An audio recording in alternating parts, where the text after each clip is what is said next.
Maravilloso. Dice la palabra el anciano a Gallo. Juan es el anciano. Dice el anciano a Gallo, el amado a quien amo en la verdad.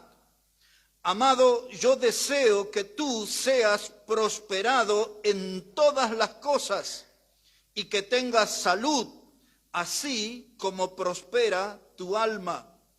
Pues mucho me regocijé cuando vinieron los hermanos y dieron testimonio de tu verdad, de cómo andas en la verdad. No tengo yo mayor gozo que este, el oír que mis hijos andan en la verdad. Sin duda alguno, Gallo fue un fruto del ministerio del apóstol Juan, guiado por él al conocimiento de Cristo y de la salvación eterna en Cristo. Y ahora Juan se presenta como anciano y escribe esta carta a un hombre que se encargó, como parte importante de su ministerio, enviar misioneros, sostener a misioneros, asegurar que los misioneros tuvieran cubiertas sus necesidades. De eso habla ahí un poco la carta. Pero este hombre, Gallo, fue un fiel cristiano. Fue un hombre de un gran testimonio, lo podemos ver como un soldado de Cristo, como un militante en la fe. Alguien que andaba a paso firme en el camino del Señor. Y era un hombre que tenía lucha en su salud. Y entonces Juan le dice que él desea que sea prosperado en todas las cosas y que tenga salud. A pesar de los problemas que él podría tener en su salud, su vida reflejaba a la persona de Cristo en su andar, en su manera de vivir, en su estilo de vida. Este hombre, Gallo, era un testimonio reluciente en estos días. Y este hombre estaba caminando con la verdad. Él, a pesar de su salud, él no renunció a su misión. A pesar de su salud, este hombre llamado Gallo siempre fue perseverante, constante en el servicio al Señor. Y entonces Juan le dice, yo deseo que tú tengas salud y que así como prospera tu alma. Así al pasar nada más, voy a decirles que hace 25 años atrás surgió en el mundo una doctrina falsa que todavía tiene su reinado, que es la doctrina de la prosperidad. Cultos donde del principio al final los pastores hablan de cómo enriquecerse, de cómo ser exitoso, de cómo tener una vida económica poderosa, y tomaron esta palabra prosperidad que aparece aquí, pero esta palabra era un modo de saludo nada más. Cuando alguien dice deseo que seas prosperado, es como que digamos deseo que Dios te bendiga, deseo que le vaya bien en su vida. No tenía nada que ver con una prosperidad económica, no hay una doctrina de eso. Pero eso está ahí al pasar nada más. Ahora, este hombre, Gallo, no era solamente poderoso en su testimonio, sino en sus palabras y en su estilo de vida. Él reflejaba la verdad. La verdad estaba impregnada en él. Usted lo veía vivir y decía, este hombre anda en la verdad. Este hombre es fiel a la verdad. Este hombre rinde honores a la verdad. Con su estilo de vida es como la verdad caminando entre nosotros. Hay 3 gallos en la Biblia mencionados, pero este hombre era un hombre fiel. Y como les dije, en esta noche vamos a estar hablando de este tema del testimonio impactante de la verdad. Y nuestro primer punto será que la verdad es eterna y es inmutable. Ahora explicaré esas 2 cosas. La verdad, la Biblia, es eterna y es inmutable. Ya voy a pasar a explicar. Antes leemos Mateo, el capítulo 24. Evangelio de Mateo, el capítulo 24. Y nos detenemos ahí en el versículo 35. Dice la palabra de Dios, el Señor Jesucristo. Dice el Señor así, Mateo 24, 35, dice, el cielo y la tierra pasarán, pero mis palabras no pasarán. Lo primero que nos muestra El libro de Apocalipsis habla de un cielo nuevo, de una tierra nueva. La segunda carta de Pedro también nos habla en el capítulo 3, en la parte final, que Dios va a hacer cielo nuevo y tierra nueva, donde mora la justicia. Y ahora el Señor Jesús dice que los cielos y la tierra pasarán, pero su palabra no pasará. Porque la palabra de Dios es eterna. La palabra de Dios es la verdad indestructible. Es una palabra que permanece para siempre. Nunca ha faltado la palabra de Dios en ninguna generación, en ninguna etapa de la historia de la humanidad. Nunca faltó la palabra de Dios. Siempre hay algo que se llama la revelación progresiva. Esa doctrina de la revelación progresiva enseña de que la Biblia no nos llegó todo así de un momento, de un día a otro. Aquellos que ya han estado más tiempo aquí lo han oído. La Biblia llevó un periodo de 1500 a 1600 años para tener este volumen que hoy tenemos. Dios utilizó 40 escritores. La mayoría de ellos no eran contemporáneos. Eso quiere decir que no vivieron en el mismo tiempo. La mayoría de los escritores no se conocieron entre sí. Entre ellos podemos contar a reyes y podemos encontrar a agricultores y podemos encontrar a pescadores y podemos encontrar médicos, a toda clase de personas. Dios utilizó y nos trajo su palabra por medio de lo que Pablo le llama la inspiración de la Escritura. Recuerdan, él le escribe a Timoteo, segunda carta, capítulo 3, verso 16, dice Pablo, toda la Escritura es inspirada por Dios.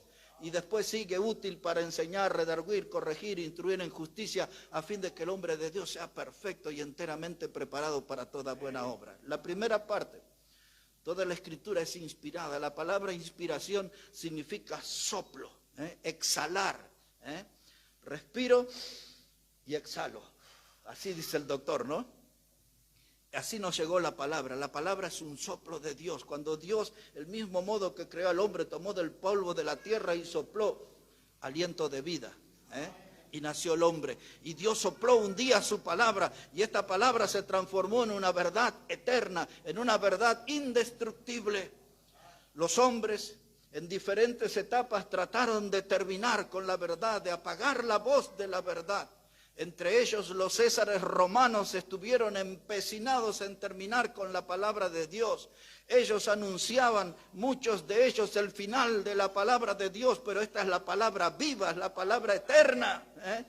Pedro habla de esta palabra que es eterna. Mire, si usted quiere, me acompaña un momento a primera carta de Pedro, el capítulo 1, versículo 23.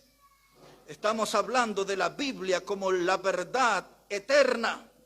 Primera carta de Pedro, el capítulo 1, versículo 23. Dice ahí, siendo renacidos, no de simiente corruptible, sino de incorruptible, por la palabra de Dios que vive y permanece. ¿Por cuánto tiempo? Para siempre. Porque toda carne es como hierba y toda la gloria del hombre como flor de la hierba se seca y la flor se cae, mas la palabra del Señor permanece para siempre. Y tengo ahí una serie de textos más, pero estoy tratando de fijar esta idea entre nosotros de la palabra es eterna, la palabra indestructible, es la palabra de Dios. Y esta palabra es la que nos da nueva vida. Por eso el verso 23 comienza diciendo, renacidos de una simiente incorruptible. La palabra de Dios, hermano, Dios la ha preservado. Eso es toda una doctrina, solo la menciono, la doctrina de la preservación. Dios fue el que se encargó de conservar la palabra para todas las generaciones. Dios fue el que prometió, los cielos y la tierra pasarán, mi palabra no pasará. Esa es la promesa de Dios. Ahora piense si Dios nos hubiese confiado a nosotros la palabra. Ya muchos la hubiesen vendido, la hubiesen negociado, la hubiesen comercializado. Pero Dios es el que da la garantía, es la garantía de que esta palabra permanece para siempre. Y tendrá ese testimonio, cielos, tierra pasarán, pero esta palabra siempre estará.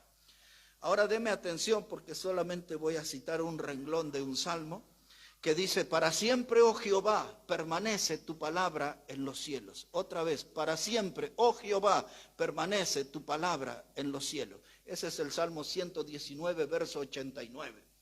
Y así usted va a encontrar en la Biblia, esta es la verdad eterna, indestructible, pero le dije que también es la verdad inmutable. Esa palabra inmutable significa que no cambia, siempre se conserva igual. Por eso hablamos de que la Biblia es un libro atemporal. La Biblia está preparado para todas las generaciones. Pueden pasar siglos y siglos y esta palabra no necesita cambiar. Esta palabra es inmutable. Muchas de las imprentas modernas y de las empresas modernas que han hecho de la Biblia un negocio. Hoy en día estábamos viendo hace unos días atrás Biblia de 50,000 pesos, 70,000 pesos, todo esto se ha comercializado. Y entonces usan terminologías modernas y otras con dibujitos y otras con coloridos y otros con tapas, con relieve, diferentes presentaciones para atraer a un cliente, pero nosotros sabemos que la verdadera palabra de Dios es una palabra inmutable, no necesita cambio, no necesita modernizaciones, esta es la eterna palabra de Dios. Esta palabra es la que nos hace renacer, es decir, nacer de nuevo, nos hace salvo. Esta palabra tiene el poder para darnos salvación eterna. Esto es lo impactante de la verdad que le estoy hablando en esta noche. El poder de la palabra de Dios, inspirada por Dios. Y Dios utilizó a los hombres para traernos esta palabra que en su lengua original, nosotros usamos el término la inerrancia de la Biblia. Inerrancia quiere decir que no tiene ningún error. Los traductores modernos y las empresas modernas la han llenado de errores, al punto que hoy se encuentran en las librerías versiones aguadas de la Biblia. Y nosotros siempre decimos, usamos la Reina Valera hasta el año 1960 y ahí nos paramos. Porque después han venido versiones muy cambiadas, muy aguadas. No son confiables, la eterna palabra de Dios. Pero me gustaría hablar también un par de minutos acerca de la convicción en la verdad. Ya hemos visto que es una verdad eterna, que es una verdad inmutable, que no cambia. Y ahora hablemos un poquito acerca de la convicción en la verdad. Busque ahí un texto, es el que hemos leído de Primera de Juan, los versículos 3 y 4. Vamos a repasar ahí esa lectura, Primera de Juan, y los versículos 3 y 4.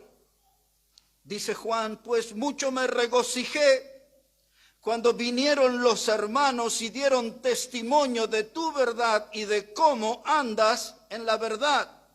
No tengo yo mayor gozo que el oír que mis hijos andan en la verdad. 2 veces, una por cada texto, dice de cómo tú andas en la verdad. Y ahora él se goza porque mis hijos andan en la verdad. Entonces esto es la convicción en la palabra de Dios. ¿Qué es convicción? La palabra convicción nos habla de seguridad. La palabra convicción nos habla de certeza en lo que creo. Yo tengo seguridad, tengo certeza de que la Biblia es la palabra de Dios. Esa es mi convicción y no me muevo de esa convicción. Escucho muchos rumores y en la historia se levantaron a tantos nuevos libros como inspirados y todo. Yo tengo mi convicción en la Biblia y creo que ella es la palabra de Dios, ella es la verdad. La verdad, hermano, es aquello que no puede ser contradicho. Eso es la verdad, lo que no puede ser contradicho. Y nadie puede demostrar que esta palabra no es la palabra de Dios, es la verdadera palabra de Dios, la auténtica palabra de Dios. Y yo tengo mi convicción en ella, espero que usted también tenga su convicción en ella. Ahora el sabio que escribió los proverbios dijo algo muy concreto, dice, compra la verdad y no la vendas. Eso es Proverbios, capítulo 23, verso 23, es todo lo que dice, compra la verdad y no la vendas. En otras palabras está diciendo, consigue la palabra de Dios a cualquier precio y no la vendas a ninguno. Esto no es un bien negociable, no debe ser un bien renunciable, Debemos estar con esa convicción de ser militantes en la palabra, caminar en la palabra, y así como Juan se gozaba de Gallo, de que tú andas en la verdad, que tú caminas en la verdad, me gozo que mis hijos andan en la verdad. Conozco gente, y muchos, y seguro que usted también, que pasaron por diferentes religiones, sectas, y llegaron a denominaciones cristianas y se han hecho una ensalada en su cabeza y no tienen convicción en nada. Muchos en su estado de confusión dicen, no sé en qué creer.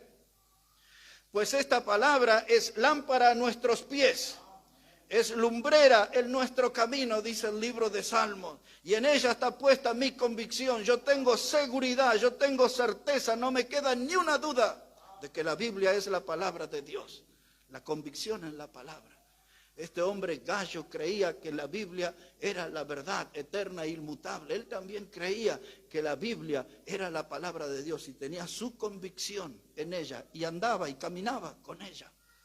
Un pasaje les voy a llevar al Antiguo Testamento porque no es un texto conocido, pero me gustó mucho encontrarlo. En el libro de Deuteronomio, por favor, el capítulo 32. El libro de Deuteronomio, capítulo 32. Y el por qué estamos leyendo quizás hoy más mensajes, más textos de lo que acostumbramos, es porque este es un mensaje que tiene que ver con nuestra vida cristiana, pero es un mensaje de contenido doctrinal. Y cuando vamos a sostener una doctrina, necesitamos sostenerla con muchos textos de la palabra de Dios. Aquí en Deuteronomio ahora, el capítulo 32, versículo 4, dice así la palabra, hablando de Dios, dice que Él es la roca, cuya obra es perfecta, porque todos sus caminos son rectitud. Dios, ¿de qué dice? De verdad, y sin ninguna iniquidad en Él. Es justo y es recto. No hay iniquidad en Él. Está diciendo que es un Dios que es santo. Está hablando de la doctrina de que Dios es justo. Esto tiene que ver con los atributos de Dios. Dios es justo, Dios es recto, Dios es santo, Dios es verdad. Él es la verdad. Otra vez, Él es la roca cuya obra es perfecta, porque todos sus caminos son rectitud. Dios de verdad y sin ninguna iniquidad en Él. Ahora hemos visto la verdad eterna, inmutable, nuestra convicción en la verdad. Y ahora me gustaría mencionarles algo acerca de la libertad que produce esta verdad. La libertad que produce esta verdad, la Biblia. Observe el Evangelio de Juan, el capítulo 8. Ahí lo llevaré a un texto más conocido por la mayoría de nosotros. El Evangelio de Juan, el capítulo 8, y ahí vamos a poner nuestra atención en el versículo 31 y 32. Evangelio de Juan, capítulo 8, versículo 31, dijo entonces Jesús a los judíos que habían creído en Él: si vosotros permaneciereis en mi palabra, seréis verdaderamente mis discípulos y conoceréis la verdad, y la verdad os hará libre. Dice Jesús, hermano, que si nosotros permanecemos en su palabra, seremos sus discípulos. No se puede ser un discípulo de Jesús y hacer cosas que Él no hacía. No se puede ser discípulo de Jesús andando por otro camino. Si nosotros, hermanos, queremos ser sus discípulos, quiere decir que somos sus seguidores, vamos siguiendo sus pisadas, vamos siguiendo sus pasos, no nos despegamos de Él, estamos siguiendo sus mandamientos. Y dice, y cuando ustedes son mis discípulos, ustedes van a conocer esta verdad y la verdad os hará libre. En primer lugar, cuando Él habla de la libertad, habla de una experiencia, hermano, que me hace libre, que me hace romper las cadenas que me atan al pecado. Esta palabra es la que me libera del dominio del pecado. Esta palabra es la que me libera del gobierno del pecado y me hace vivir la presencia de esta palabra viva en mí, me hace vivir un estilo de vida diferente al que traía. Venía en el camino ancho de la perdición y esta palabra me salvó, me liberó de la esclavitud del pecado, me liberó de las garras de Satanás y ahora soy una nueva criatura libre en Cristo. Ahora merece una aclaración. La libertad que produce la palabra no me da ningún derecho al libertinaje. Porque algunos dicen, bueno, ahora que ya soy salvo, tengo vida eterna, ya podemos pecar. Total, Dios nos perdona, somos sus hijos. Ya podríamos bailar y podríamos emborracharnos y andar en los placeres de la carne y esas cosas. Al apóstol Pablo le plantearon esa pregunta, ¿no? Dice, ¿qué pues diremos? Dice, ¿perseveraremos en el pecado para que la gracia abunde? La respuesta de Pablo fue, en ninguna manera, porque los que hemos muerto al pecado, ¿cómo viviremos aún en él? Así que esta libertad que produce la palabra no es un derecho al libertinaje, al hacer lo que yo quiera con mi vida. Los que hemos sido, hermanos, muertos al pecado, no podemos vivir ya más en él. La verdad me hizo libre, nací de nuevo, tengo un nuevo andar, tengo una nueva vida, pertenezco a una nueva familia, soy ciudadano del cielo. La palabra de Dios me hizo libre. Amén. Dice Jesús, y conoceréis la verdad, y la verdad os hará libre. En primer lugar, el mundo que nos rodea está encadenado a su pecado.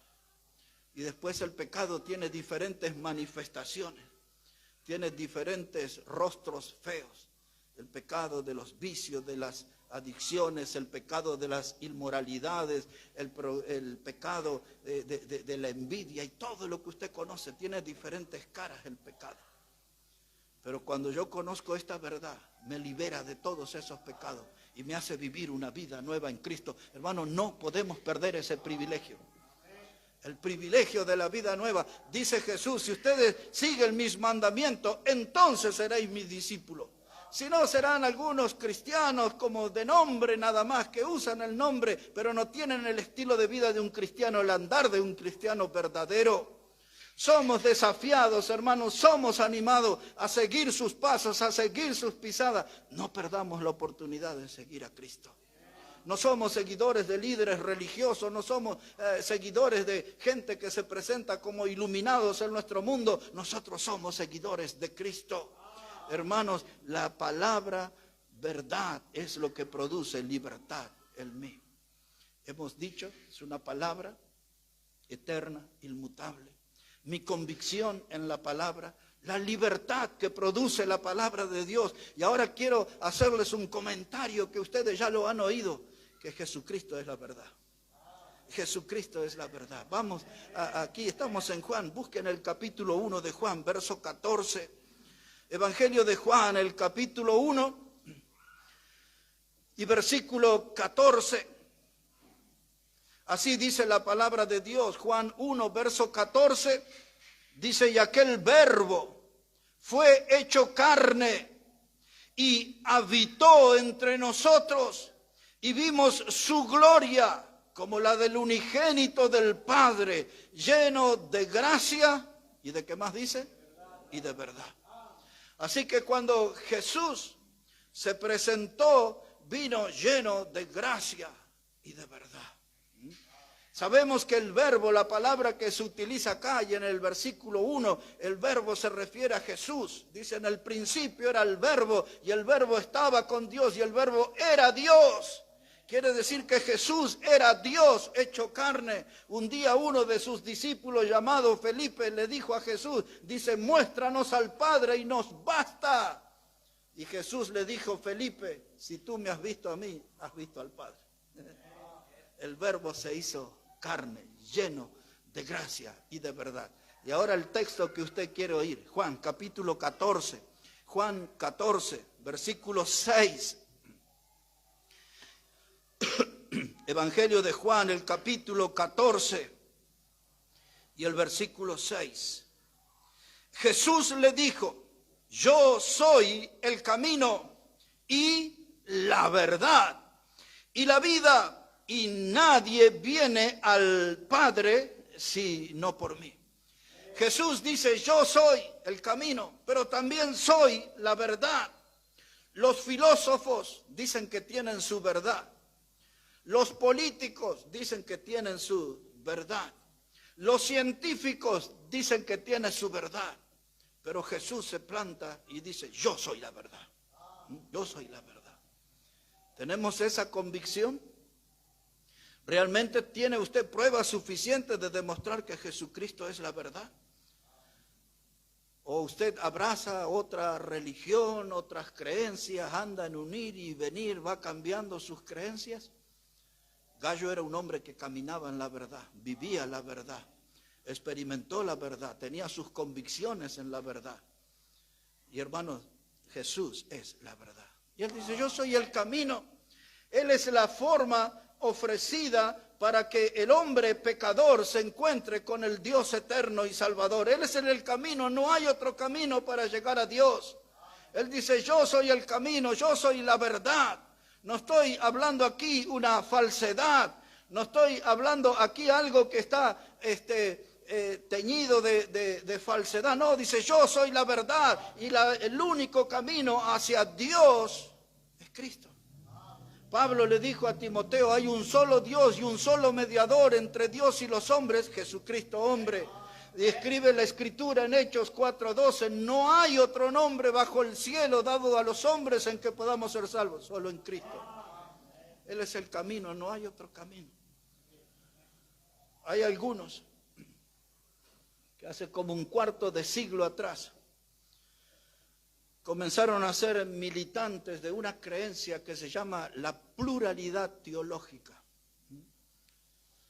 Cuando ellos hablan de eso, de la pluralidad teológica, ellos están diciendo que hay diferentes maneras de llegar al cielo.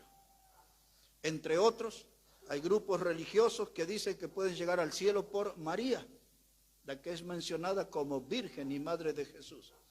Hay otros grupos religiosos que dicen que pueden ser llevados al cielo por Mahoma. Y así comienzan muchas creencias en el mundo. Pero Jesús dice que Él es el único camino, es la única forma que Dios le ofreció al hombre para ser salvo y para llegar al cielo es por medio de Cristo. Por eso dice el texto, y nadie viene al Padre si no es por mí. Nadie puede llegar a la presencia de Dios si no es por Cristo. Él es el camino, Él es la verdad. Espero que usted tenga esa convicción. Vivimos, hermanos, nosotros en un mundo que está abrazado a la mentira. La mentira se ha vuelto en nuestra sociedad una moneda corriente. La mentira es una bandera que representa a grandes mayorías en este mundo. La mentira, hermano, es practicada por las grandes mayorías. La mentira es veloz y cruza todo el universo a enorme rapidez. Y la Biblia enseña en el Evangelio de Juan, ya que está ahí cerquita, observe Juan capítulo 8, verso 44, lo que dice la Biblia acerca de la mentira y de su origen. Juan 8, verso 44, dice la palabra de Dios, Juan 8, 44, dice Jesús, vosotros sois de vuestro padre el diablo, y los deseos de vuestro padre queréis hacer. Él ha sido homicida desde el principio y no ha permanecido en la verdad, porque no hay verdad en él. Cuando habla mentira, de suyo habla, porque es mentiroso y padre de mentira. Ahí está este texto diciendo, la mentira se originó en el diablo. Él es el padre de mentira, el fabricante de la mentira. En el sermón del domingo sobre las hojas vimos cómo él presentó de manera escondida la mentira a Eva y le incitó, le llevó a que ella comiera del fruto que Dios le había prohibido, con la advertencia de que el que comiera de ese fruto ciertamente moriría.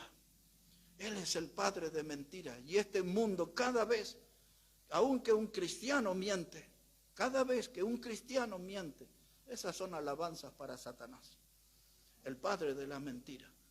Cuando Pablo habla de la nueva vida en Cristo en Efesios 4, del verso 29 en adelante, donde habla de no contristar al Espíritu Santo, y él dice, hablad ahora, ya no habléis mentira, hablad verdad cada uno con su prójimo. Porque tenemos una vida nueva en Cristo, y Cristo es la verdad. La mentira se originó en el diablo, la mentira es una alabanza para el diablo. Ningún cristiano debe ser practicante de mentira. Y algunos a veces dicen, pero fue una mentira piadosa. No hay mentira, toda la mentira tiene el mismo, la misma matriz, es el diablo. No hay mentira que surjan de otra vertiente, todas salen del diablo. Él es el padre de la mentira. Nuestro mundo, hermano, está contaminado. Nuestro mundo está corrompido en su totalidad. Y la razón es porque está liderado por el príncipe de este mundo, que es el diablo. Y nosotros tenemos que darle una lucha a la tiniebla. Eso lo voy a mencionar en el final del mensaje. ¿Por qué el hombre está atrapado en esa trampa de la mentira? Porque ha mostrado un desprecio por la verdad. El diablo gozó de jerarquía celestial. Lo que nosotros vemos en la Escritura, el diablo era el director del coro en el cielo. Era el encargado de las alabanzas a Dios. Pero cuando entró el orgullo en él y Dios tuvo que sacarlo del cielo, por eso el texto dice aquí, dice que él no permaneció en la verdad. Él sabía bien lo que era la verdad y el diablo se inclinó por producir la mentira y fue expulsado del cielo. Esa fue la primera rebelión, se usa la palabra apostasía, la primera desviación de la verdad se originó en el diablo y la Biblia dice, él es el padre de toda mentira. Hermanos, pero nosotros estamos aquí para decir que Jesucristo es la verdad. Él es la verdad. Esa es nuestra convicción, esa debe ser nuestra creencia, esa debe ser nuestra militancia. Andar en la verdad significa andar en Cristo, caminar con Cristo y recordar sus palabras en Juan 15, cuando Él dijo, separados de mí nada podéis hacer. Estamos hablando en esta noche sobre el impacto de la verdad. Y ahora quisiera hablarles un poquito nada más de la santificación que produce la verdad. Hablemos de esto aquí un poco más adelante, Evangelio de Juan, capítulo 17. Déjeme mencionarle eso, la santificación de la verdad. Y quisiera recomendarle a todos, hermanos, que pudieran leer todo este capítulo 17. Es algo realmente impactante este capítulo. Es lo que conocemos como la oración intercesora de Jesús. Pero cuando avanza el texto, llegamos capítulo 17. Les voy a leer del versículo 15. Dice, Jesús dice, no ruego que los quites del mundo, sino que los guardes del mal. No son del mundo, como tampoco yo soy del mundo. Santifícalos en tu verdad, tu palabra es verdad. Así que en esa oración el Señor Jesús dice al Padre, aquí están, no solamente lo que era el grupo original de los 12, sino de todos los que iban a creer por el testimonio de ellos. Él les dice, guárdalos del mal, protégelos del mundo, no son del mundo, por eso el mundo los aborrece. Dice, santifícalos en tu verdad, tu palabra es verdad. Quiere decir que la Biblia tiene un poder purificador, un poder santificador.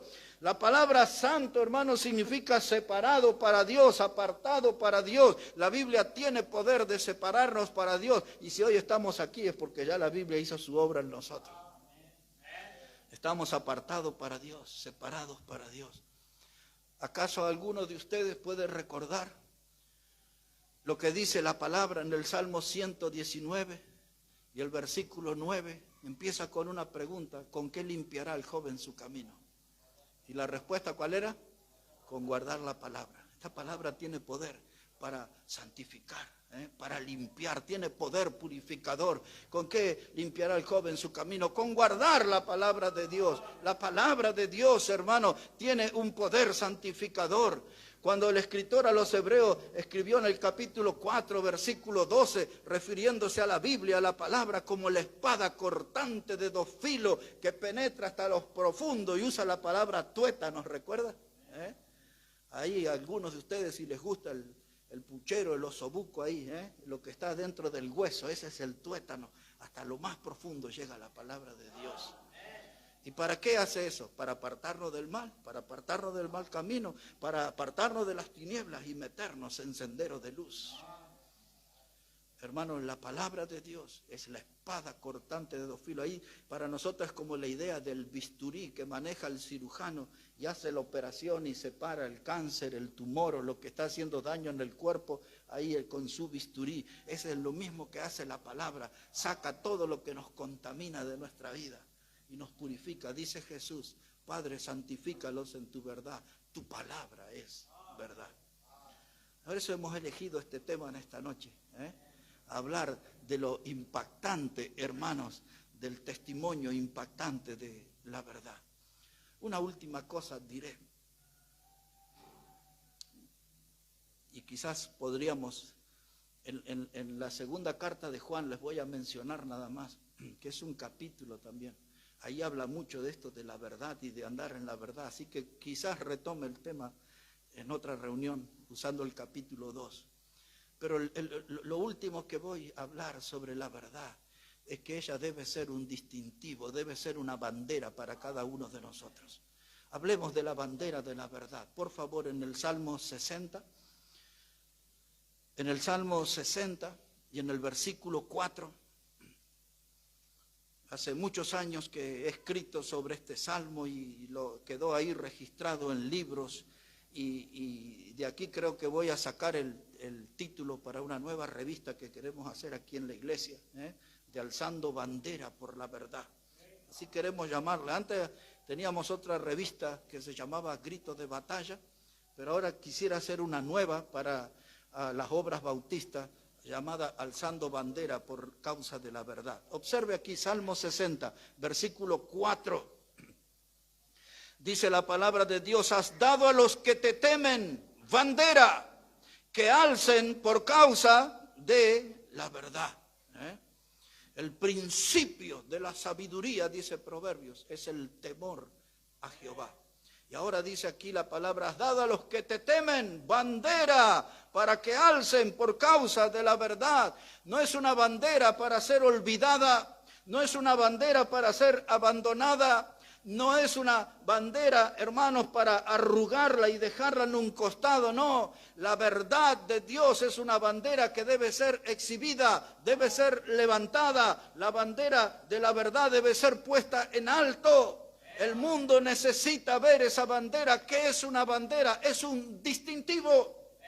Si hablamos de la vida deportiva, la gente que sigue un equipo de fútbol, por ejemplo, llevan sus banderas, con el nombre del equipo que ellos alientan con fervor y con entusiasmo y siguen esos equipos en el frío, con viento, con calor, con lluvia. Y ahí usted los ve gritando con fervor, con entusiasmo y tienen sus banderas.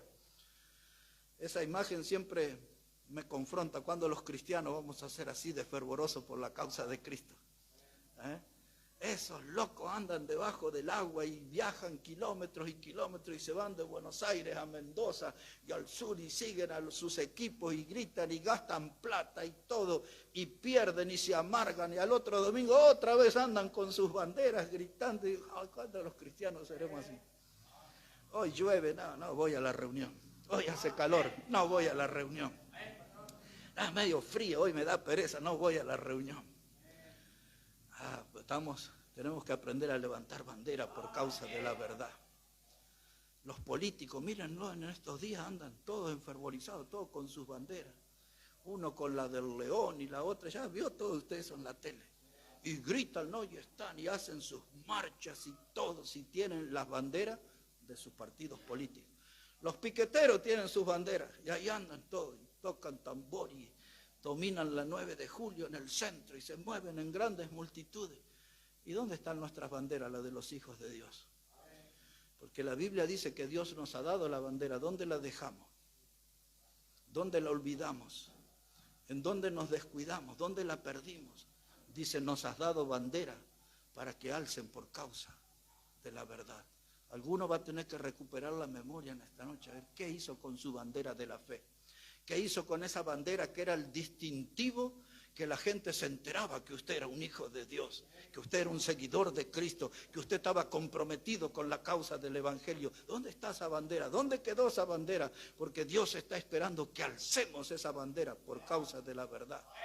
Porque si este mundo está siendo destrozado por la mentira, necesita manifestaciones de verdad, de hombres y mujeres que se levanten a favor de la verdad. Como dice en la carta de Judas en el versículo 3, dice que tenemos que combatir ardientemente por la fe que ha sido dada una vez a los santos.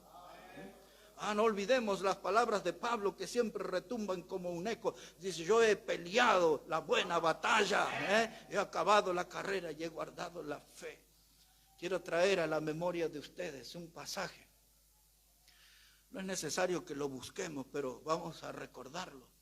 Es en el libro de Éxodo, del capítulo 17, del verso 8 en adelante. Había una batalla. El pueblo de Dios estaba combatiendo contra el enemigo, el cual iba a tener guerra perpetua. Es el mismo enemigo de hoy de Israel, exactamente el mismo enemigo. En aquel tiempo su nombre eran los amalecitas. He estado dando muchas charlas en estos días. No han parado los llamados de todos lados. Y aún de gente incrédula. Pero así a grandes rasgos, porque no era el tema, pero les voy a mencionar.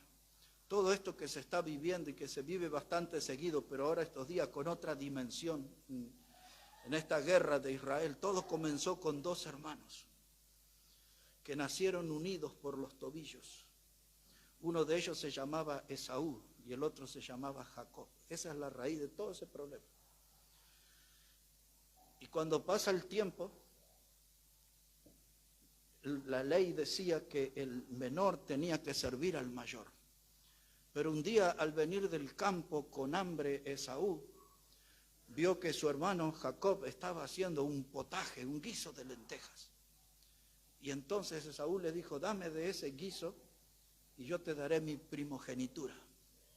Eso era el derecho al ser el sacerdote, el mediador. Tenía muchos privilegios.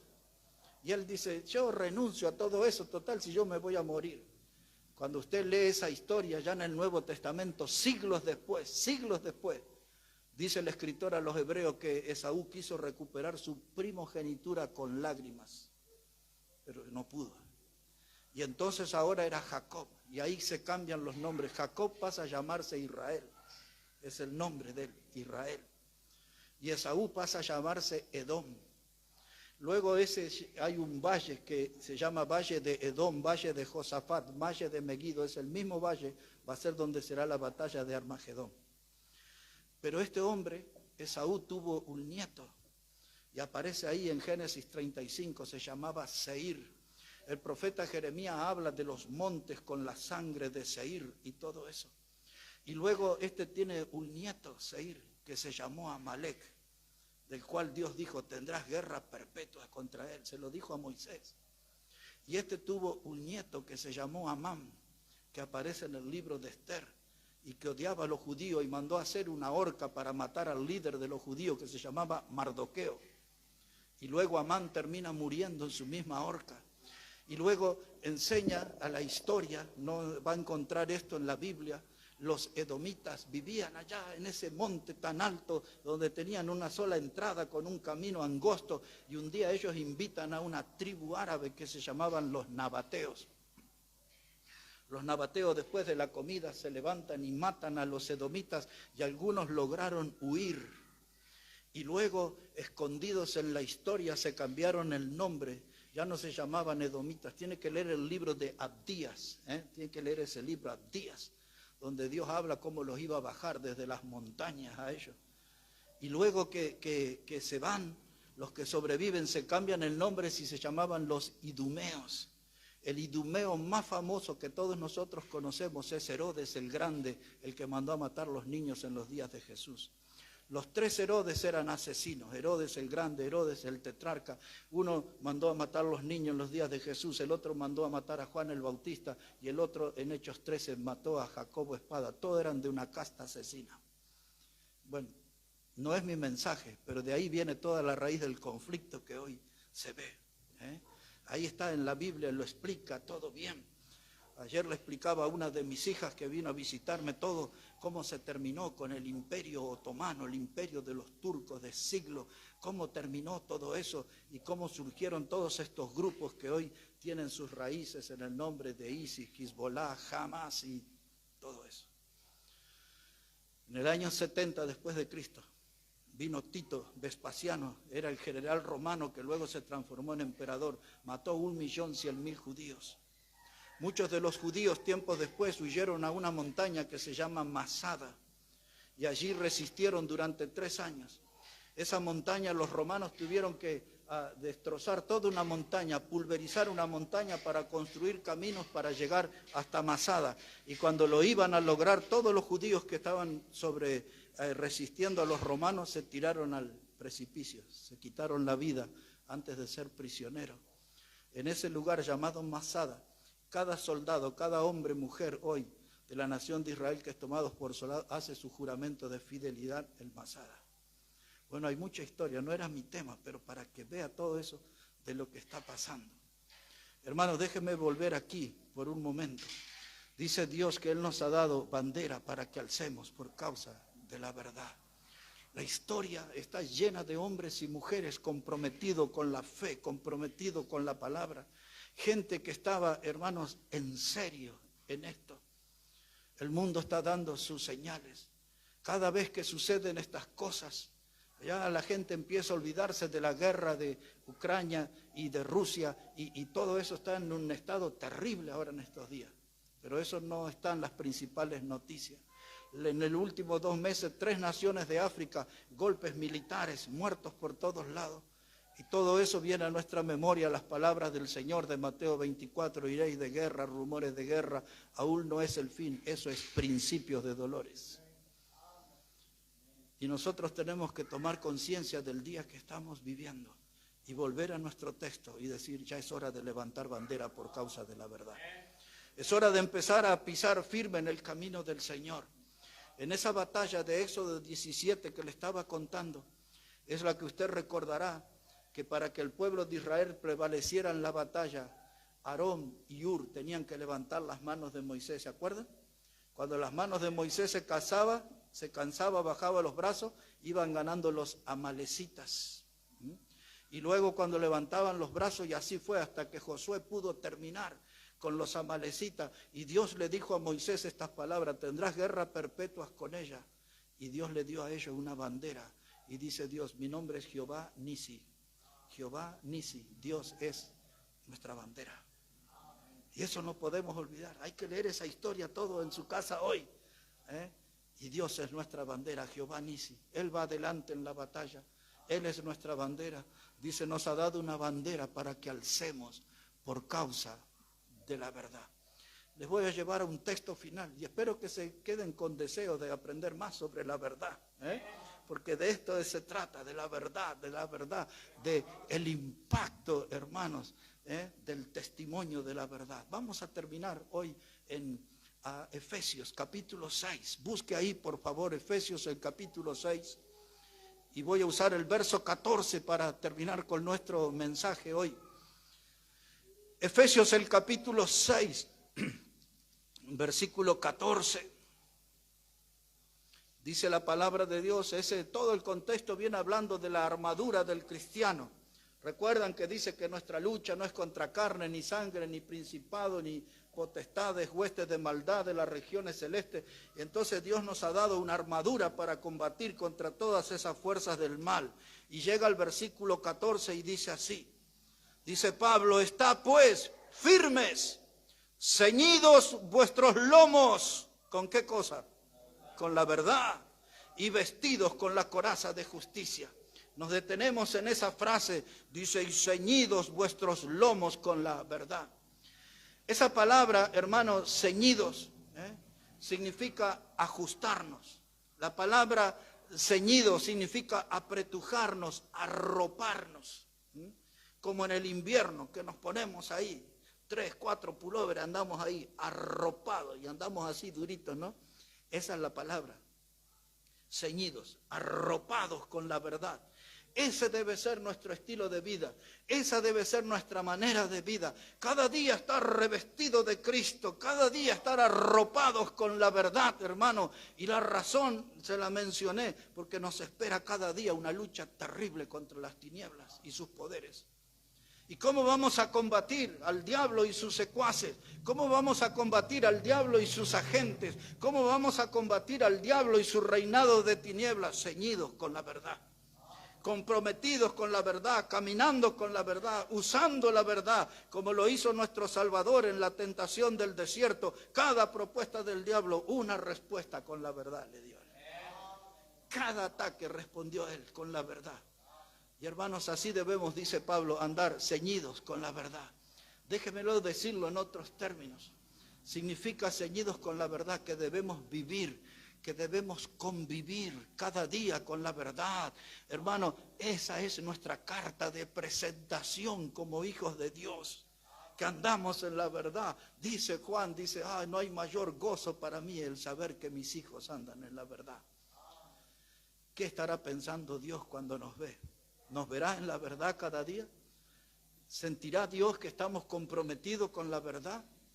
¿Verá Dios que somos militantes de la verdad? ¿Verá Dios que la verdad para nosotros es lo más importante? Nos vestimos con ella, caminamos con ella, la verdad de Dios se refleja en nuestra vida. ¿Será eso verdad? Hermanos, hay que vivir, hay que convivir con la verdad. Esa es nuestra carta de presentación, que somos hijos de Dios. El testimonio impactante de la verdad. Un agregado. La verdad de la cual estamos hablando nos muestra que nos vamos aproximando a un día, hermano, donde toda persona será pesada en la balanza de la verdad. Toda persona, toda alma será pesada en la balanza de la verdad. Depende del lugar que la verdad tuvo en esa alma, será su destino eterno. Si fue alguien que creyó en la verdad, la balanza indicará, este pertenece a los salvos. Si es alguien que rechazó la verdad, despreció la verdad, ignoró la verdad, ese será puesto en la balanza y pertenecerá al sector de los perdidos. Salvos o perdidos, la verdad va a ser la diferencia. Nosotros hemos creído en esta verdad, hemos sido salvos por esta verdad. Pensar que la última palabra la tendrá la verdad. De quién será salvo y de quién se perderá.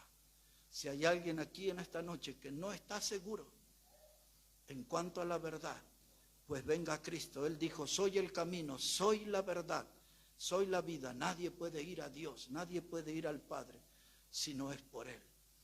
Yo esta noche quería compartir con ustedes este tema, el testimonio impactante de la verdad. Porque esta verdad con su eco tiene que estar retumbando cada día en nuestra vida. Esta verdad tiene que ser la fuente de motivación. Para nosotros la Biblia es la fuente, hermano, de nuestra fe. La Biblia es nuestra autoridad celestial. La Biblia es la ley de Dios puesta para nosotros, para que estemos en el buen camino y atraigamos las bendiciones de Dios a nuestra vida. La verdad, hermano, debemos ser militantes de esta verdad. No es una verdad que debe ser escondida. Por eso Pablo le escribió a Timoteo y le dijo que él le escribía lo siguiente, de que la iglesia es baluarte y columna de la verdad. Ustedes y yo somos los representantes de la verdad. La columna ya sabemos que sirve de sostén de un edificio, pero en los días del Nuevo Testamento la columna, hermano, era algo que era puesto para exhibir. Ahí se escribían, ahí se anotaban las verdades. Y Pablo dice, la iglesia es columna y baluarte de verdad. La iglesia tiene que ser la comunicadora de la verdad. La iglesia tiene que llegar con la verdad a cada alma necesitada. La iglesia tiene que ser predicadora de la verdad. La iglesia tiene que estar comprometida con la verdad. La iglesia debe ser militante en la verdad. La iglesia debe ser columna y baluarte de la verdad. Por si hay algún desmemoriado, usted que fue salvo por Cristo, usted y yo somos la iglesia del Señor. Todos los que hemos sido comprados con su sangre preciosa. Nos ponemos de pie, vamos a orar al Señor. Y vamos a agradecer porque esta noche Este mensaje nos refresca nuestra memoria en muchas cosas. Este mensaje nos motiva a retomar compromisos que habíamos dejado, que habíamos olvidado. Este mensaje viene hoy a modo de desafío para nosotros. Y este mensaje viene para recordarnos que hay un Dios todopoderoso que es nuestro Salvador y es la única fuente de verdad. Y yo quiero tener ese compromiso con ese Dios. Y si Dios habló esta noche a su vida y hay una decisión para tomar, hay un desafío para aceptar, no pierda la oportunidad, comprométase con la verdad, la Biblia, la verdad eterna e indestructible de Dios. Padre, gracias te damos en esta noche por este tiempo hermoso de comunión y gracias por tu palabra, Señor, y que ella toque nuestra vida. Y hoy quisimos hablar acerca de este impacto de la verdad y que nos impacte a nosotros tu palabra y que vuelva a animarnos y a motivarnos en esta noche y que tú puedas vernos caminar con Cristo levantando la bandera por causa de la verdad. Bendice tu palabra, bendice cada vida aquí y bendice, Padre, cada decisión que se va a tomar aquí en esta noche. Todo lo pedimos en el precioso nombre del Señor Jesucristo. Amén y amén. Seguimos de pie, hermano. Hermano Omar va a venir para guiarnos aquí en una alabanza. Y no renuncie, no pierda la oportunidad de tomar decisiones firmes en esta noche para la gloria de Dios. Hermano Omar.